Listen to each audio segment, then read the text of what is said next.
Okay, I'm going to share my screen here and I'll show you what I had brought up, and then we'll try doing an actual live example. All right, Sam, I need you to give me screen sharing capability now that you're my host.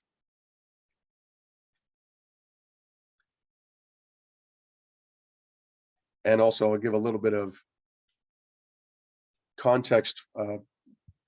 Typically for our lab tours or other types of webinar convenings like this, I will have sent out an agenda that also includes a list of the individuals and their organizations who are on the call.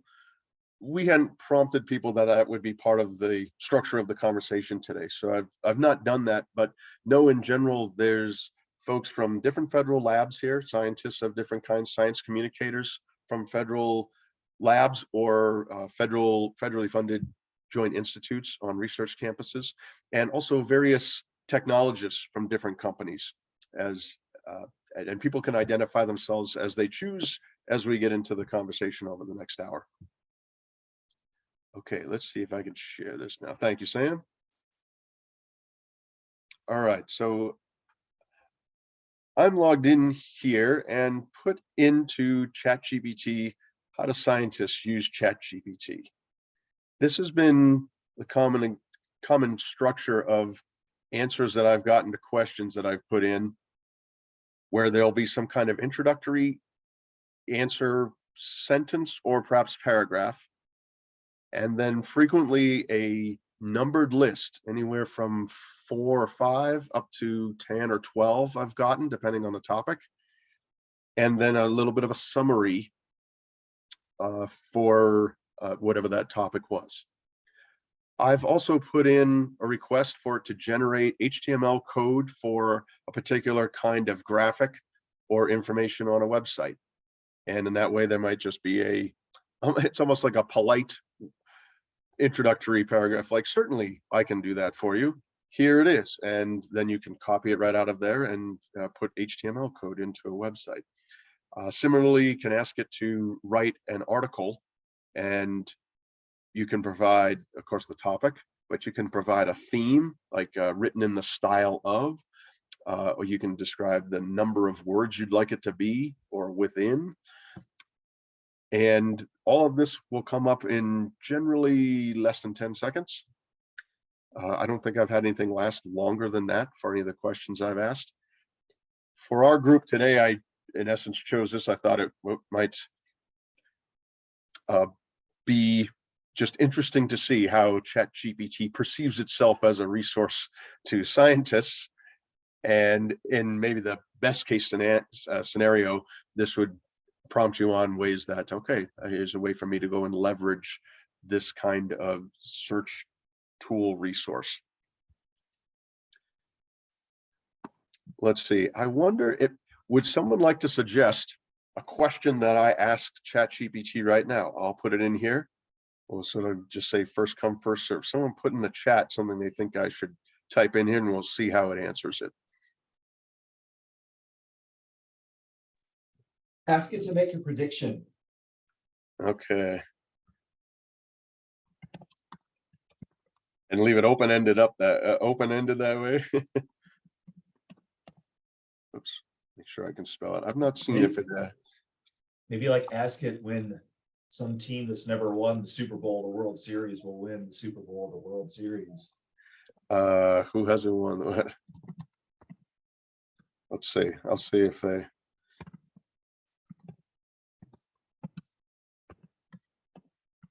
Now this is actually a good. Let's see. Write a tweet on Noah's space science on the sphere. I like that. I'll do that one next.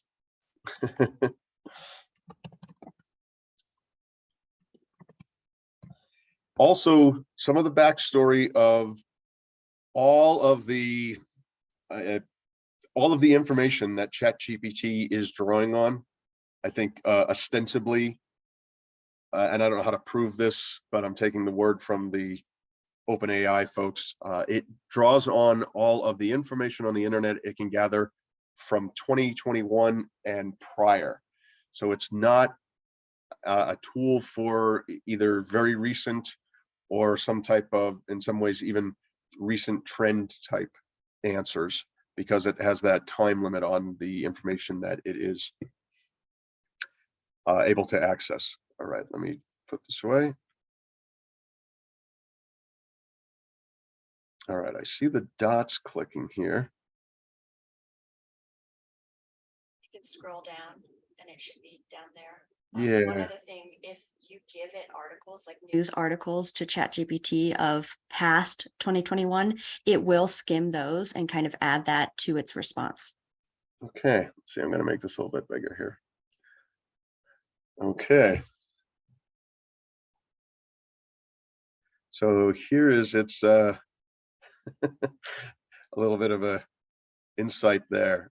Let me try this. And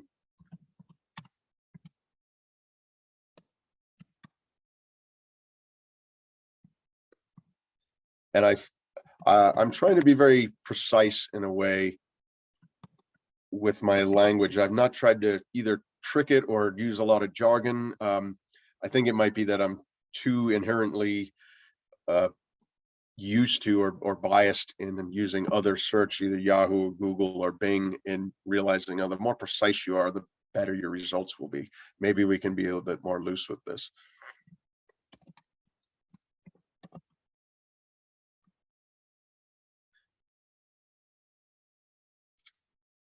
Let's see what he comes up with here.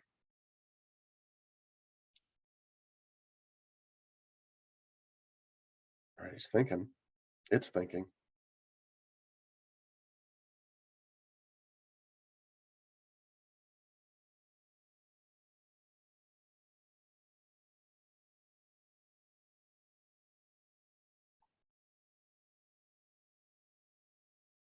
Oh, it even included a hashtag. Oh, nice. Okay. All right, interesting. But did it fit in the character limit? I just wondered. Let's see. I don't think I have a character limit. Oh, good idea, Katie. Let's see. Ooh, I'm gonna take this question from Jeff and put that in there. I wonder if it iterates on a previous answer.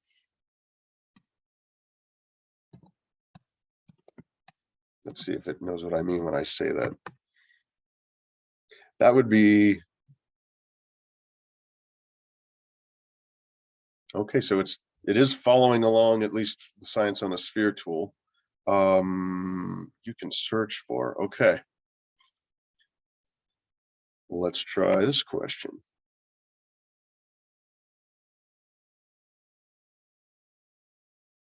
And then maybe I'll look and I'll just do one more. I think.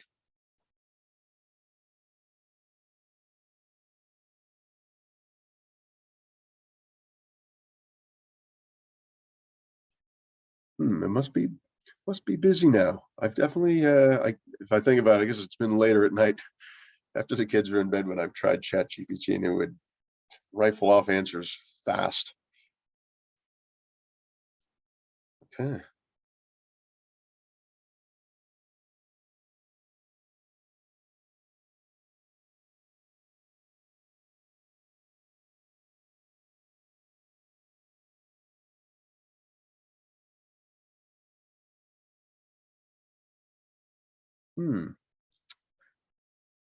Okay, and there is also a paid version. You can kind of upgrade. I'm guessing that gives you there a version of faster access, a first in line, etc. Okay.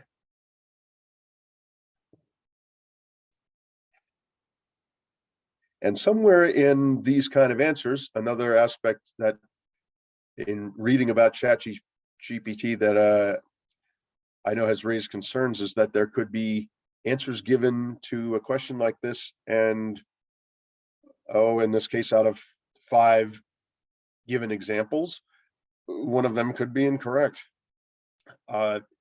There's definitely that concern, I'd say, right off the bat, particularly among scientists, is just where is the information coming from? How much veracity can be put into any given answer provided by ChatGPT? And I think it appears that it's, excuse me, somewhat slowed down or gummed up right now. I'll let this keep running in the background, but I think in the interest of our conversation here, I'd be curious to turn the conversation towards or give the microphone to a couple of the people who were on the call who had said they'd be willing to describe their experience with ChatGPT. Let me look into the folks who are on the call here.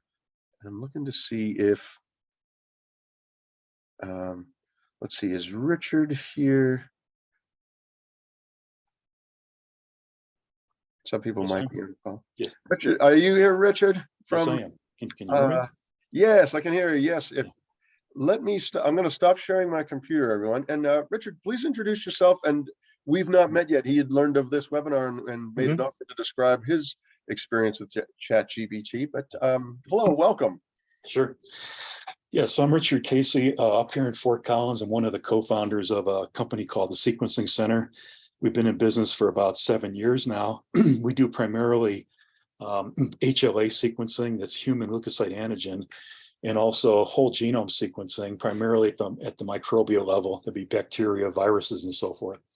And so we first learned of ChatGPT, of course, back in November when it kind of burst on the scene. And we thought we'd try using it initially internally for just doing like research type questions for our own internal operations. And so just so you know, we in our sequencing protocols, we do things like DNA extraction, DNA quantitation, library prep, sequencing, and then report generation. And we use both Illumina and Nanopore sequencing platforms. And so both short read and long read. And the thing about the lab operation is there's a whole set of protocols that we have to use. So for example, DNA extraction is probably like 5 or 10 different protocols that we can use there. There's several protocols for quantitation. And then the library prep is a very, very complex protocol, a couple hundred steps involved with that, And so what happens with us occasionally is we'll deliver results to one of our clients, and they will come back to us and say, and ask us if we can write up the methods section for them for a scientific publication. And, we can certainly do that.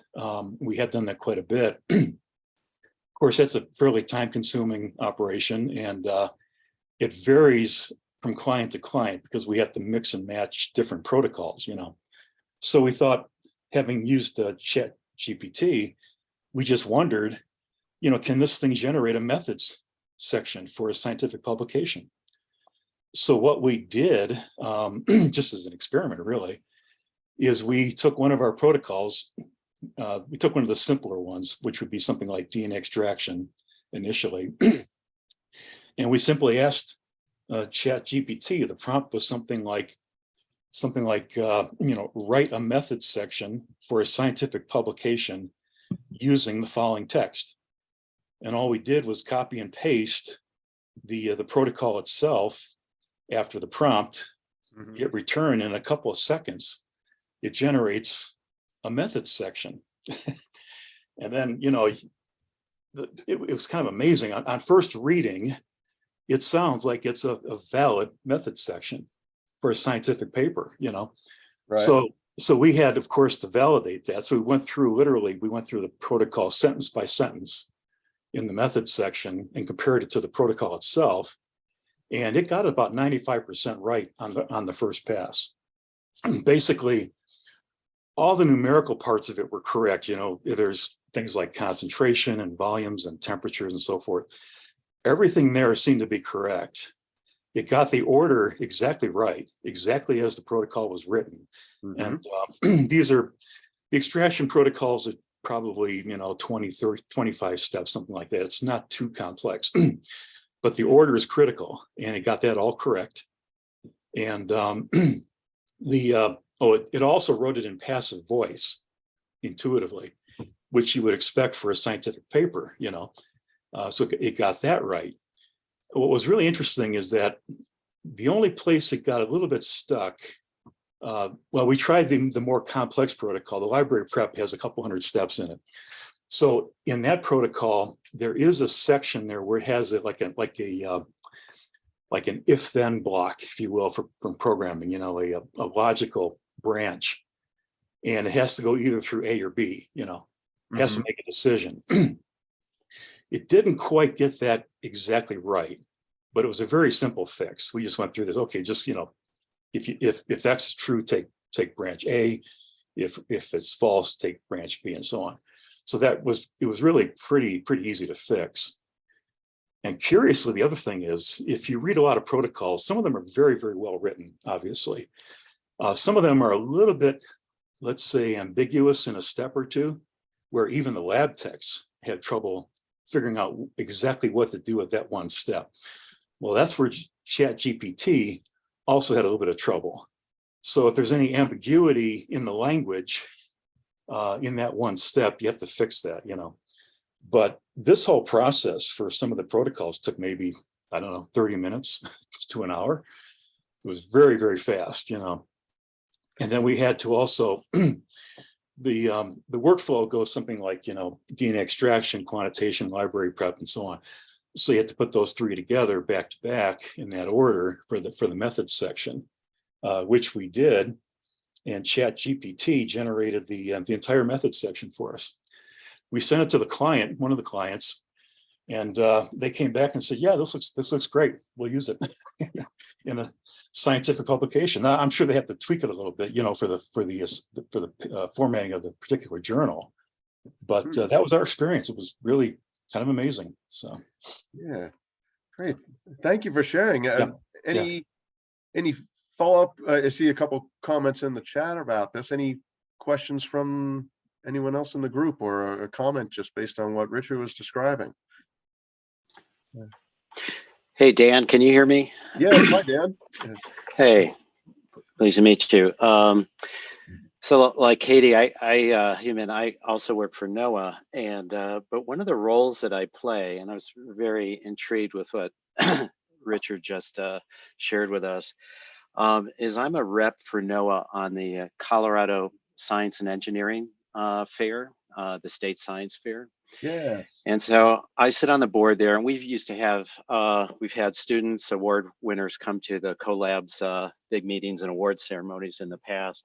Yeah. But I was confronted, I was just recently judging at a regional science fair, and we were confronted for the first time where some students talked about their project, and they admitted that they used ChatGPT to actually get a design for building a circuit board for an engineering-based project that we're working on.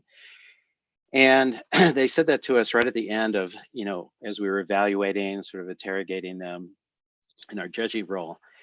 And when we came back to kind of put sort of a final valuation, we sort of gave it a demerit. That is it, here they are using a new tool to ask a question, how do I build XYZ? And they got the design back and the whole bit, and they were able to put it together.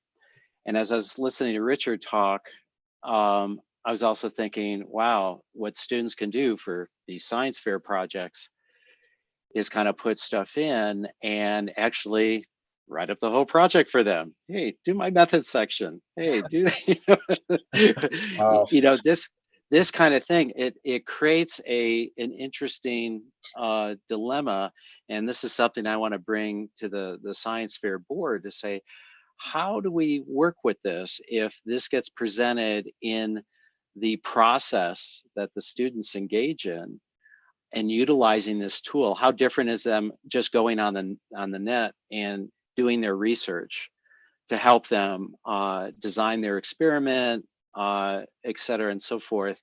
They're using an aid, a facilitator. And it just kind of creates a little bit of a dilemma. And I don't know if people have thoughts about, you know, what kind of thinking would go into something like this, because this is on the early end, you know, supporting STEM. And do we promote ChatGPT in certain instances, and other instances like, okay, did you do the work on by your own accord? Right. It's tough. very tough.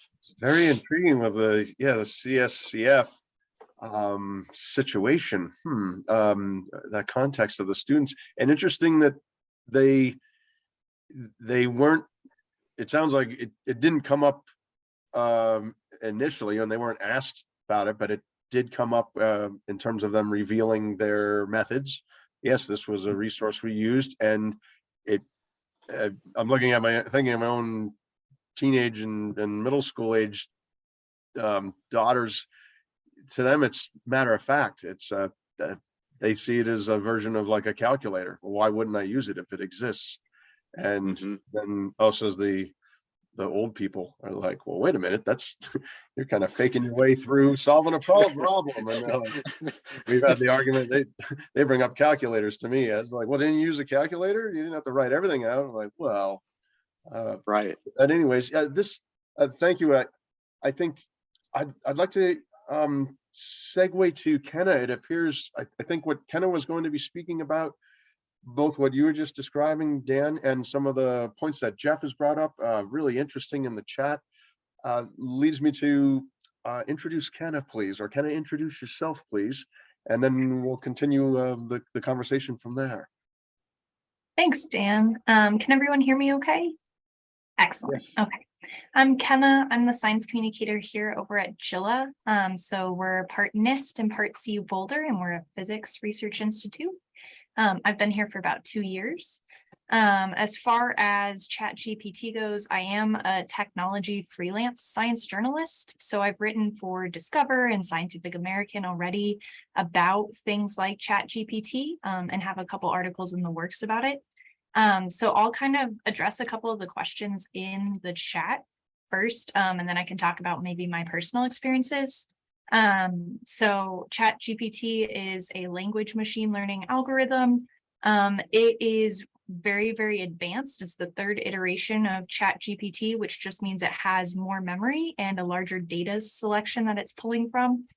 So it looks back at about 700 words. If you're asking it to write something, so it can write the next sort of section all in one coherent voice. So that's just one example of kind of the memory aspect that it's looking at. And again, as Dan mentioned, it's pulling from the internet.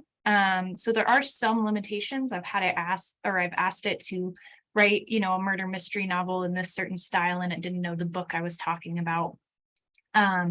So one of the articles I'm writing about is actually for Scientific American. It's an op-ed, and it's about how ChatGPT could be used to solve a 1934 murder mystery novel that is completely published out of context. So all the pages are mixed up, and you have to try to reorder the pages and solve the murder.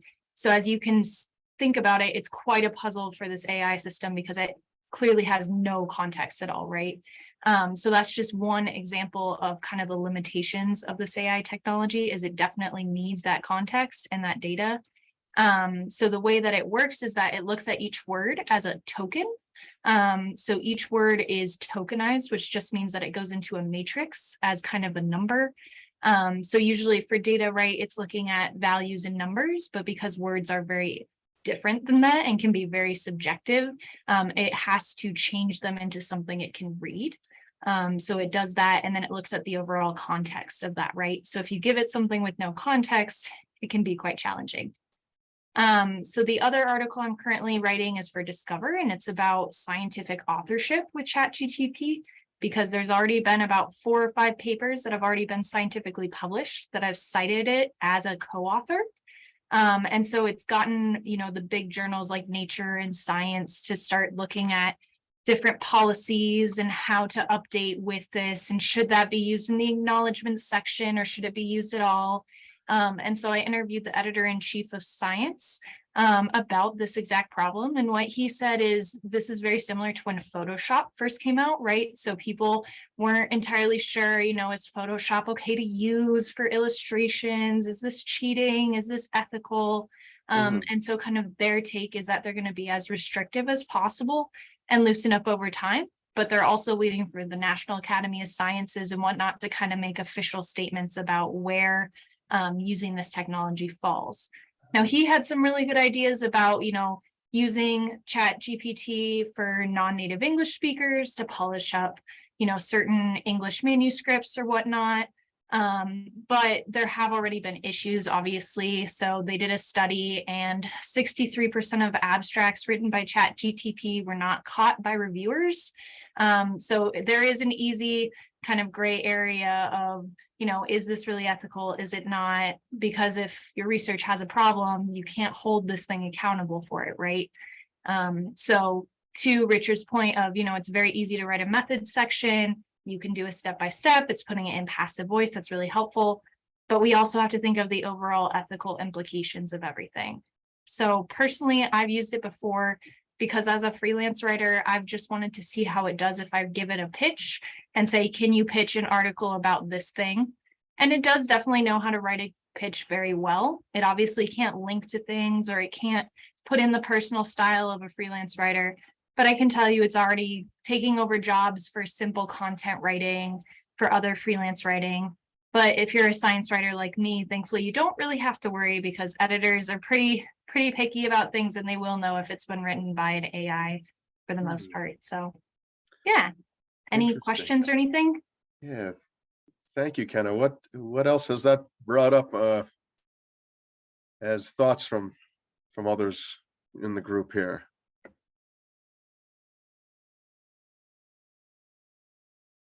I want it, if I can, Kenna, I'll add on to that. Oh, there's someone about to speak there. Go ahead.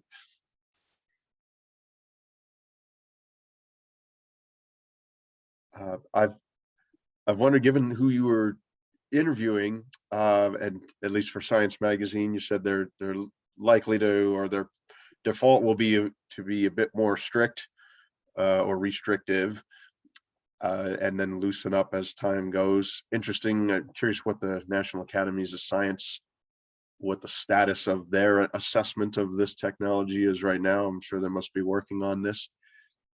That makes me wonder, is there anyone else on the call whose organization has any type of nascent default policy already? There's a couple people who aren't on the call this time, but from a couple other federal labs who said this is an open and current conversation with us, trying to figure out how are we going to allow anyone to at least cite that they've used it. And then it's almost a chicken and egg of like, well, do they need to describe they've used it if it provides X amount of information? Or do we just say, if you use it in any way, make sure you've told us, but then what do we do with that? Does it matter? Does it mean that because they used it just a little, it now gets much like Dan described, some bit of a negative weighting or some extra vetting? And these are all very open questions. I'm looking around at the names of folks who are here, and thank you, because everybody had prompted me on topics that they would like to see covered. I know we've kind of touched on this very general, a few anecdotes of how it's been used, and then the obvious and implied philosophy of, wow, how do we really take this on in scientific communication, or even more so research and modeling creation? What might any of you have as a particular theme area that you'd suggest if we could go deeper on this topic area in a future conversation? And here's someone who should speak about it, or at least Dan, if you want to make the effort to ask around and find someone who can describe more deeply, here's how they're doing it there. Know that I'm taking notes and looking for that kind of prompt for homework on, boy, if we could really spend 45 minutes talking about ChatGPT and AI in this realm, this would be most helpful. What comes to mind here? Let's see, I think as I'm looking at the chat as well. Yeah, I like that idea, Jeff, of almost having to describe the approximate percentage or some almost like ratio of your work that was provided by ChatGPT. To what Dan was describing with the Colorado Science and Engineering Fair, imagine if in the future there'd be some type of caveat that says within your materials submitted, no more than 25% can be provided by ChatGPT sourcing or something like that. How, I don't know how you would necessarily confirm that, but and then there'll be, boy, think of schools of thought, there'll be some awards programs that are like, we are a 0% ChatGPT awarding organization. We do not allow that in any way. And there'll be others that lean in and are like, no, we want a minimum of 50%. Go and use that tool as much as possible. It very much gets almost to a subjective realm of the ethics of content generated by scientists. And thanks, Katie. I see your hands up. Did you want to describe more of your comment there, Katie? Oh, I can't hear you actually.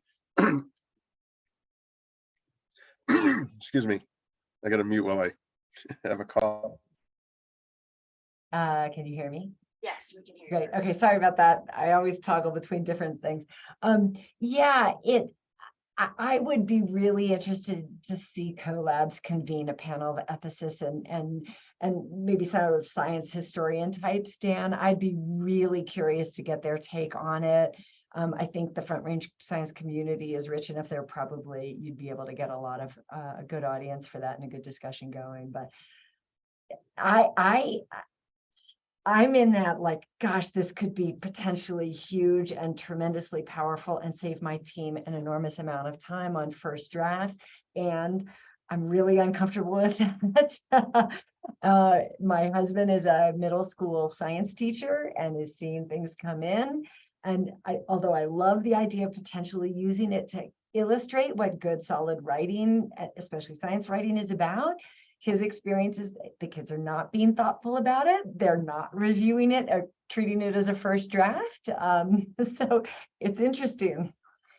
All right, maybe I think I can see asking around amongst our member labs and finding out if there's already what types of guardrails are already being put on. Perhaps it's in that science communication realm. It would be like where you, Katie, and Kenna and I'm thinking off the top of my head, I was in touch with Matt Rogers up at CIRA at CSU on this, that they are very much in conversation around this, but checking with the labs on how are you all, what's the status of your discussion on this, and knowing that it's a very much a moving target, but bringing them together and each of the labs just hearing, well, here's how it's coming down from in some cases, it's going to say headquarters, from the given agency that they are likely most connected in with.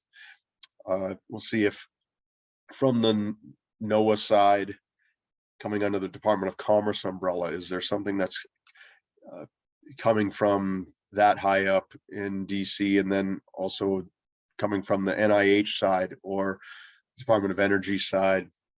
I'm looking and seeing, looks like Ann had to jump off. I didn't mention Ann is chief scientist at the Centers for Disease Control and Prevention up in Fort Collins at the Division of Vector-Borne Vector-Borne Diseases.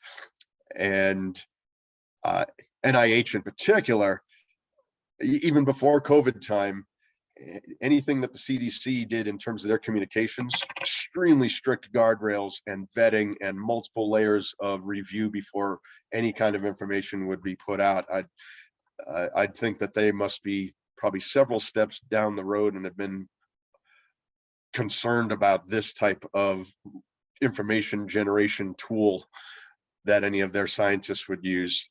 I wouldn't be surprised, and I have no insight in this, but based on what had started to come about with communications during COVID time, I wonder if the CDC or NIH writ large might just disclude, is that a word, would not allow ChatGPT to be a resource for any of their science communications. They might just say that's not we're not even going to go in there because of the public health implications if something got out that was incorrect. And hello, Liz. I see Liz Cohen has joined in, and Thank you. Hi, Liz. Thanks for joining in. A few other people had to head out here, but I think the ethics of using AI and ChatGPT and reaching out to the labs to have perhaps a more focused conversation on what are existing protocols that have been established already, and creating a forum for each of the lab science communicators to learn from each other. Here's what we're doing. That can be a next step for us. And I'll stay in touch with you all outside of this conversation to narrow this down and make it more of what could be think of it as a 5-minute presentation. If people have a given slide or a set of bullet points of here's our actual written protocol that we've come up with, or the draft that we're all vetting right now, something that coalesces this a little bit more into some clarity around how different labs are guiding the use of ChatGPT. Jeff, you had some really good comments and questions that you had put into the chat there. Would you like to reiterate or build on any of those just in conversation here? Yeah, sure. When I first heard of this coming out, my thought was, am I, as a scientist, do I risk being replaced by an AI that can actually do science?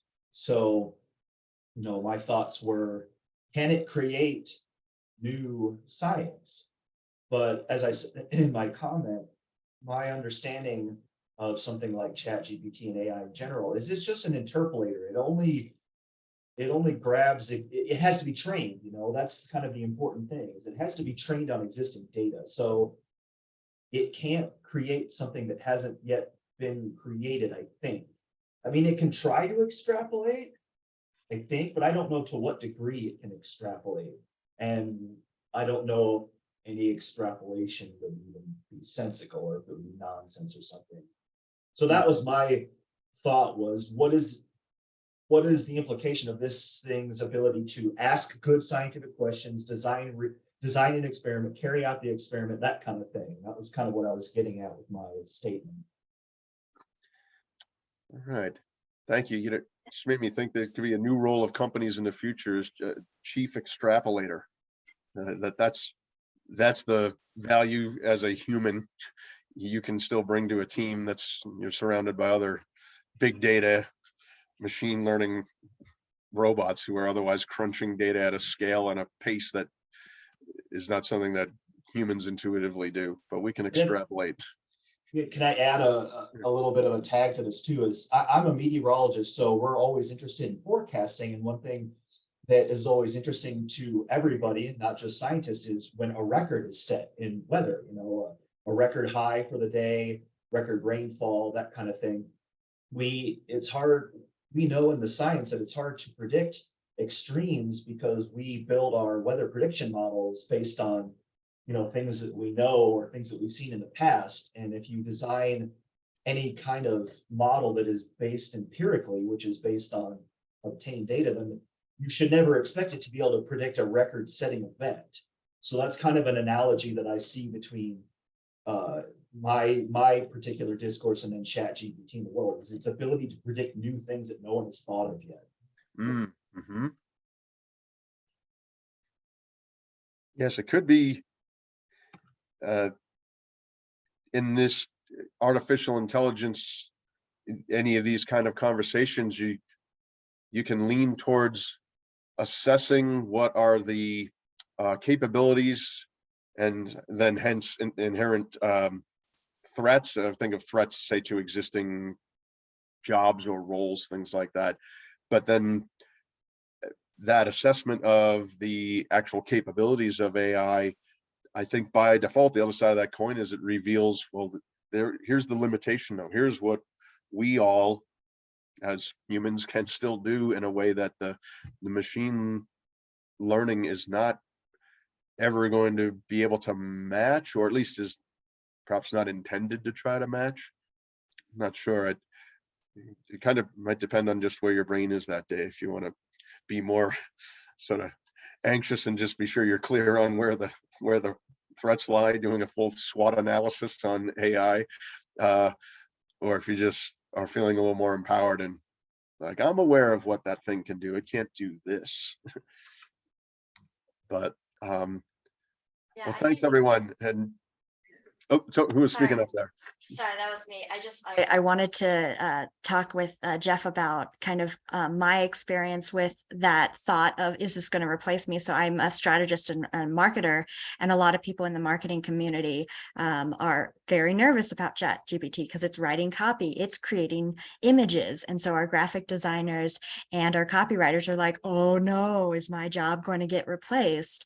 But what we've kind of discussed in my industry is that the strategic coalescing of things together is really difficult for an AI system like ChatGPT, and that we do still need that human creativity to be able to piece things together in a way that is memorable and that makes sense. And so I think that can kind of be paralleled in the scientific community, that while, yes, it can do the hardcore number crunching and data analytics maybe faster than most humans, it still won't be able to pull, you know, some piece of technology that, you know, because you're also a ham radio operator and you do meteorology stuff. Like those different interests that humans have that make us a more rounded individual are the things that AI can't necessarily like piece together, because that's not the way that it thinks, and that is the way that humans think.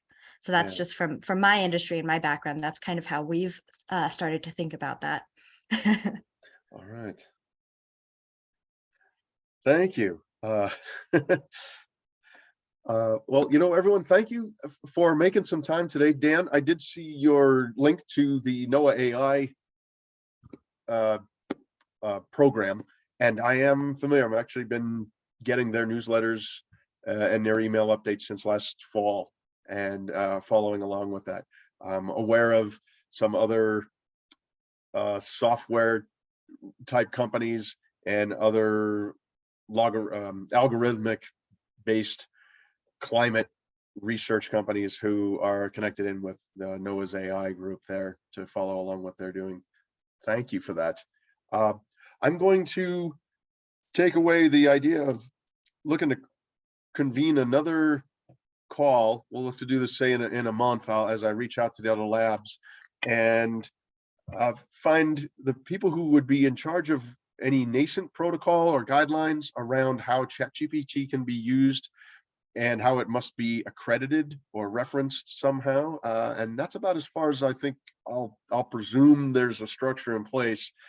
There are others who couldn't be on the call today, but who also have existing activity happening in that area amongst federal labs. So thank you for making time today, everybody. And you're on our list. I'll make sure that you know when we schedule a next one, and we'll design a little bit of a tighter, at least initial agenda for the first half. And then obviously this conversation can prompt wide-ranging type of comments and questions and concerns as we get going. But thank you very much for making the time today. Please stay in touch with me with suggestions as to how best to have another helpful conversation. And Jeff, that was really, really helpful. Thanks, everybody. And the few other folks, a couple people who I didn't hear your voice on the call, but thanks for participating. Thanks, Dan. All right. Thanks, Dan. All right. All right. Thanks very much for managing that, Sam. Of course. Yeah. Do you want to go ahead and stop the recording? Yes. Well, let's see. I don't know if I'm allowed to. I think only you can. Oh, here we go. I'll That's hit- right. And we can